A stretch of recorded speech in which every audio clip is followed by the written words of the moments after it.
So I'm just going to speculate. Joe Biden took a shit. This guest couldn't make it due to induced prolapse. So they got another entertainer. Now, there are kids at this event. There are children at this event. And this is a drag queen.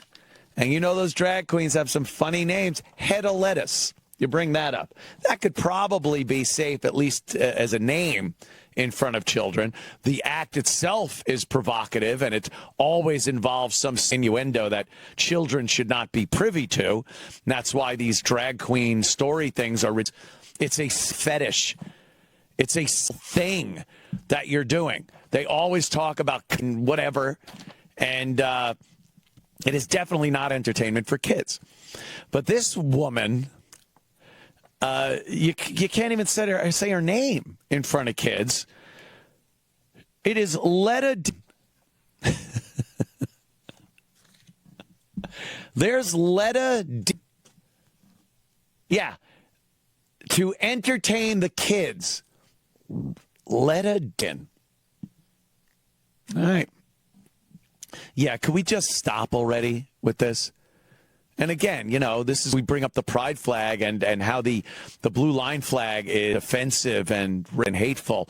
What do you think the rainbow flag means when Letta is talking to your kids? Letta. And that's a joke, like me in the ass. That's a me in the ass joke. My name's Letta. Oh, Letta. Your ass. Letta. A dozen letters were submitted to the town this spring, arguing that drag shows were not family-friendly, calling them indoctrination of kids. However, Windham police say they investigated and found no real threats, but organizers still decided not to have drag performers participate. But at least one drag performer did join the festivities at the last minute today and perform. Volunteers today spoke to the importance of having these kinds of events in rural communities like Windham and Raymond, especially during Pride Month. We've had them in Portland for a very long time, and to have them to go to communities outlying Portland is absolutely stellar. I mean, you know, kids need support throughout the whole state of Maine, and to have these spaces, not only for kids, but I see many older couples here coming in thanking us for having safe spaces in their community. Volunteers describe this event as loving and age-appropriate and hope that it comes back next year. Look at the kids. They are dragging the kids to this. Again, is there anything you need to you know, wake up to this? Why would they bring kids? Why are kids so important to this ideology that we have in this country as Americans? And it just, yeah, tolerance. I get it. But when you start indoctrinating the kids with this nonsense, all this drag queen, why do you think in schools for forever it was, you know, there was 1 or 2% of kids felt they were, goes up to like 5%, and then 1% think they're trans, and then it goes up to 10%. And now it's insane. It's like 20% of kids in school say they're gay. Why do you think that happened? Did we all of a sudden have this unbelievable naturally occurring gene that happened to kids? Did it come down on a meteor or something? Or has it been shoved down their throats so long and so long, shoved down their throats long and hard? They've been fed this nonsense for so long now that they just, it's an attention getter. It's something kids go, oh yeah, I'm gay. Why? I don't know. Kids like me if I'm gay. Teachers pay attention to me if I'm, so it's all, the old cat's out of the bag already. There's no putting this genie back in the bottle. That's just kind of where we're at. Well, I guess we'll get right to this. The beautiful Ukrainian girl. Oh, this was just one of those stories that if you're a civil member of society, this is just tears you up, and just the anger that is coming out of people. And again, from everything, from looking at the community doing nothing to address these. Look, I know I follow a lot of accounts on X, and I have a lot of differing opinions, and I see there are people that say this is terrible. This shouldn't have been out on the streets. I see it, but I mean, it's an unbelievably small minority of that call this, and they're usually they usually have some kind of a popular podcast or something. You will not see the regular, person speaking out against this. Just does not happen. And sometimes you'll see comments where they're all for this. They think more white people should die in horrific fashion at the hands of people. Yeah, they're out there.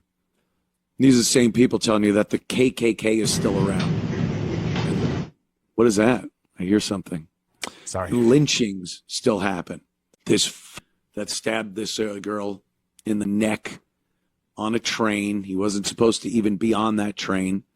He did not pay to get on it. Could have been prevented. He had been arrested 14 times prior for crimes. The judge let him out the last time for no bail. He signed a little note that said he'll show up for his court appearance, which God knows when that was, 8 months, a year, 2 years from now. With 14 previous arrests for stuff, not for just having a roach in his pocket. Probably did have a roach. And this judge basing everything she does on the bench on skin color, seeing a young man and seeing the horrible oppressive system that she works for, ruining another potential doctor or astronaut. So she's going to let him go. And that's what she did. She let this guy go. He horrifically murders an innocent girl who was in this country because she wanted to leave the murder and war going on in her home country of Ukraine. Why don't we ever hear about that? Not an impending war, not a coming civil war, not if this gets worse, there's going to be a war. The war that's on right now, the war that is going on right now. It's not they did me wrong or I had a beef or they slept with my wife. There's no reason aside from, oh, there's a white person, let me kill them. Well, that sounds like a war to me. That sounds like we're at a war. People are dying in this war that we're in. So I don't want to hear impending. If, when, we're at war. And this girl is another casualty of that war. And that guy that did it is a soldier in this war. And the judge that let him out, she's on the opposing side, too, of a war. I'd like to see how many white dudes she lets go without bail, with a note saying, come back. If she even sees white dudes in her court, depending on what district it is. Probably all guys just coming in, and she just writes them a little get out of jail free card, and there they go to do whatever they want again and again and again. And aren't people mad? Aren't people mad? Like at the point where you're really disgusted? I think so. I know my first tweet on it got like 1.4 million views. I was talking about how this is a Rosa Parks moment for white people. And this is the assassination of MLK Jr. Moment for white people. What's it going to take to try to, show how awful America is? Get to the back of the bus. And, it brings about this civil rights. And she has statues of herself all over the country. She sat so you can fly or something. She sat so you can run. What about the Ukrainian girl? Yep, Irina. What about young, beautiful Irina? Where is she? Where's her statues going to be? How many statues are they going to put all over the country for her? She sat to be murdered in the race war of 2025. Yeah. But, you know, obviously I see mad people. I see they're very angry, but how angry? Not even angry enough to say something. Where are the politicians? I saw Trump. Trump addressed this horrific murder today. Yeah, I heard about that. Yeah, we got to do something. Yeah, okay. If we can't be safe, we can't be a country. Yeah. Say something to the effect of, when is the black community going to address this very serious problem? When? Say it. Say it. I saw a bit that Patton Oswalt was doing about directors and editors. Did you see this one? He says that men direct movies, but every movie you love, every single one of them, a woman has done the editing. Like, women are editors to like every Tarantino movie, Spielberg's movies. Like, it's always a woman editor. And of course, he oversells the shadow. Like, he's saying something to the effect of, men just get their camera and they're just miles of film. And then it's like he shoots his load and goes, oh, that was great. And then they just give it to the woman that has to now make a story of it. And like, his delivery was all, of course, men suck and women are awesome. Oh, I know his delivery. No need to tell me his delivery. I can. Yeah. But wait a minute. Before you show it, that's true of Jaws. And I could see the mentality of Jaws where they fought the shark. It's too hard to get hydraulics to work in the water stuff. Yeah. So, okay. And I can see a woman being good at helping a thing that sucks because they're good at nurturing. So she's like, okay, I'll make it about the nurturing. Fear of the shark. Like, I don't want to kill my darlings. And so there was like, I don't know, 10 shots of the shark. So I'm going to spread those out and put them in the third act and give you a few teasers in the first act. So I could definitely see a feminist argument for Jaws. And having an emotional crescendo, putting together a story as an editor, a woman would be able to identify, like, this will really be sad, or this would make someone angry. So to try to evoke emotion out of people, I could see how a woman might be. Okay, I got to ask my friend Grok, because I'm not buying this. Grok. The hardest edit, you know what editing is? Your darlings. So, I was an editor at Vice for many years.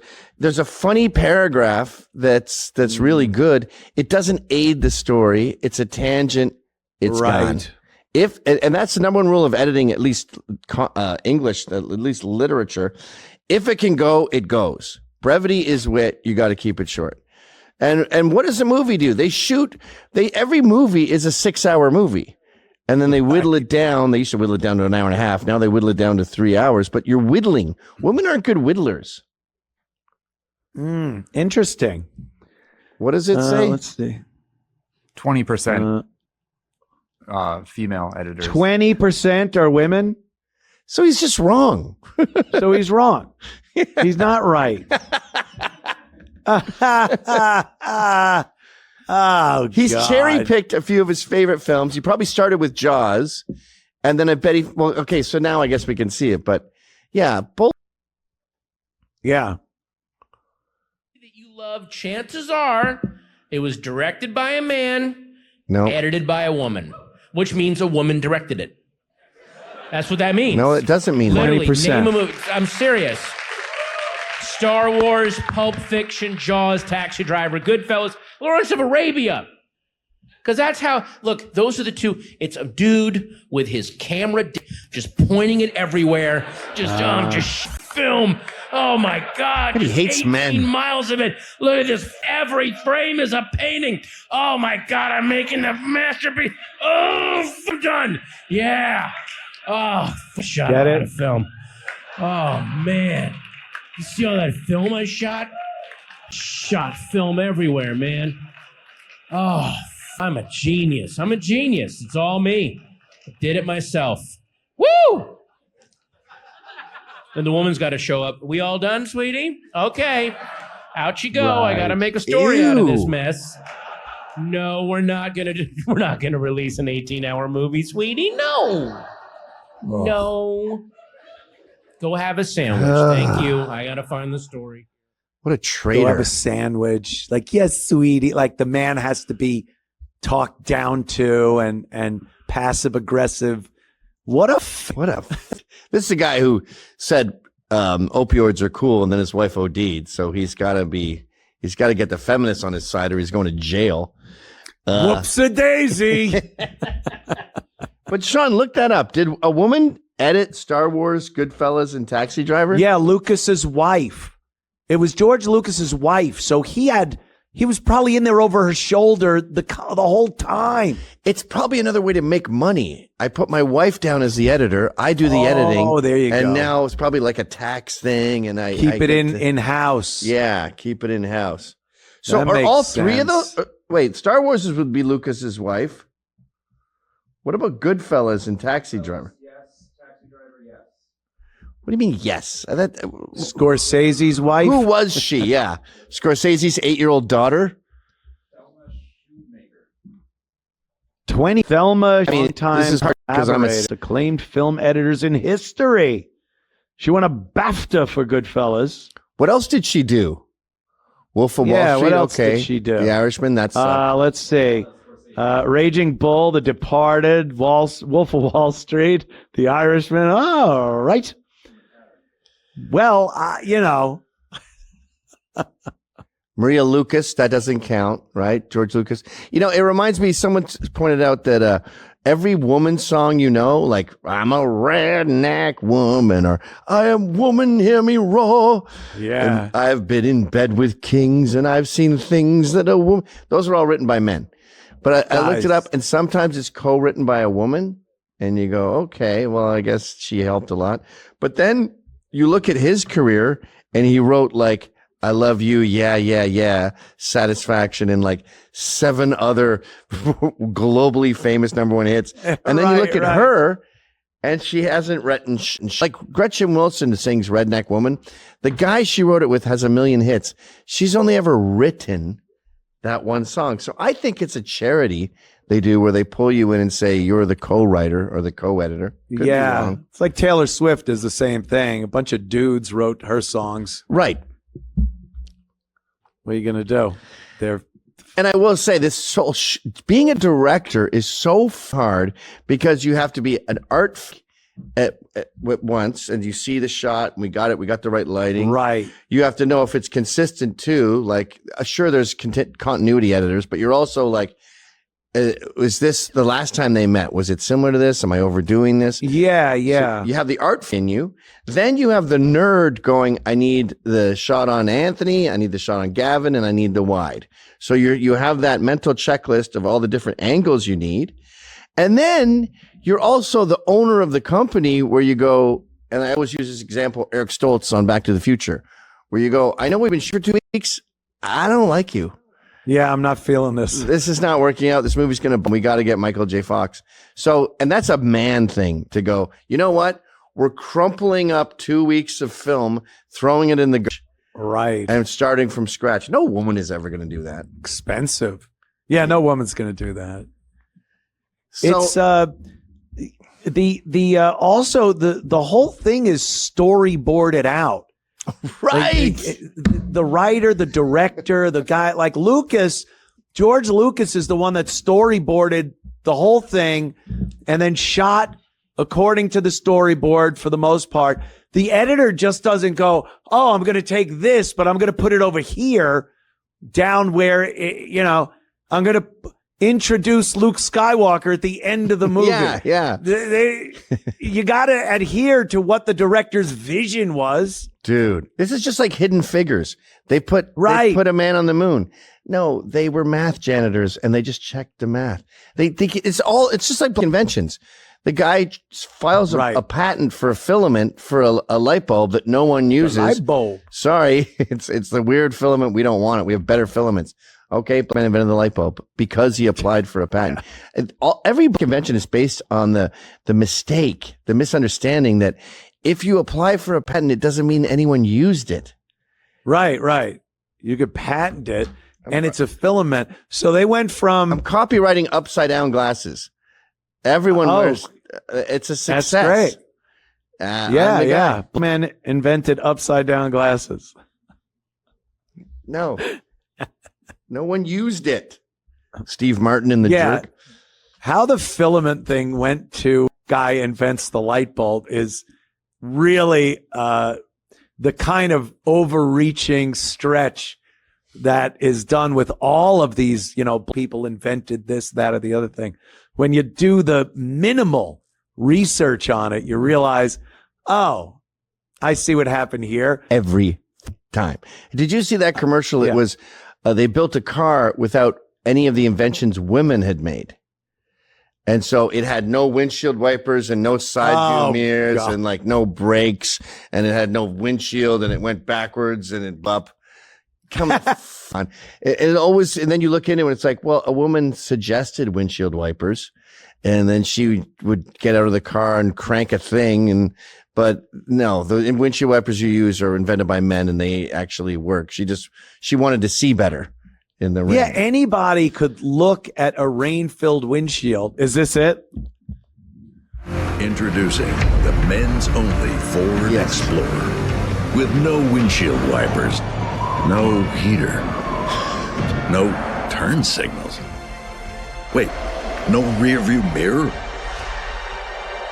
No pretty GPS. ancillary stuff, by the way, when we're talking about a car. It's missing all the parts created by women. Wow. Whose great idea was that? Bullshit. First of all, if you're driving and there's rain hitting your windshield, anyone would think, gee, I would love for something that wiped the windshield. Maybe something called a wiper windshield. That's you would think that. And then you're driving and go, oh, God, I hate having to crane my neck around to see who's behind me. I wish there was something so everyone could have had the idea. It's a matter of who was able to implement it. It's like implementing peanut butter. You know who invented peanut butter? The first guy to eat a peanut. You chew on it and it gets mushy. Like peanut butter factory.